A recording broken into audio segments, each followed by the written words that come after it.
29របៀបគណនារូបមន្តតាមលក្ខខណ្ឌយើងមានតារាងបញ្ជីឈ្មោះសិស្សមួយដែលត្រូវចាត់ចំណាត់ថ្នាក់និងដាក់និទេសឲ្យពួកគេទៅតាមលក្ខខណ្ឌមធ្យមភាគដូចមានក្នុងតារាងមួយនេះទី1ចុចនៅលើសេល 8 រួចសរសេររូបមន្តបូកសរុប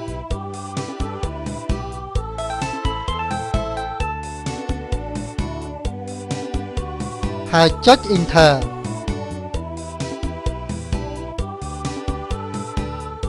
ទី2សរសេររូបមន្តមធ្យមភាគនៅក្នុង cell N3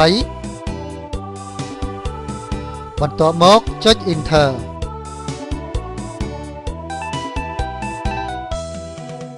ទី3សរសេររូបមន្តចំណាត់ថ្នាក់នៅក្នុង cell O3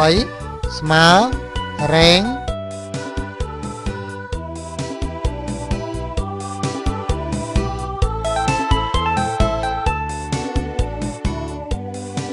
រួចចុច F4 ហើយចុច Enter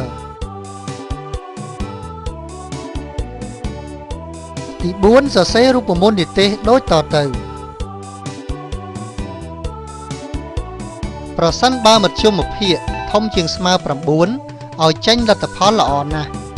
ប្រសិនបើមធ្យមភាគធំជាងស្មើ8ឲ្យចេញលទ្ធផលល្អប្រសិនបើមធ្យមភាគធំជាងស្មើ7ឲ្យចេញលទ្ធផលបង្គួរប្រសិនបើមធ្យមភាគធំជាងឬស្មើ5ឲ្យចេញលទ្ធផលមធ្យមប្រសិនបើមធ្យមភាគតូចជាងឬស្មើ5ឲ្យចេញលទ្ធផលខ្សោយចំណាំបើយើងបើកវងក្រចកប៉ុន្មានដងគឺត្រូវបិទប៉ុណ្ណោះវិញដែរក្រោយពីសរសេររូបមន្តហើយយើងនឹងទទួលបានលទ្ធផលដូចក្នុងតារាងមួយនេះ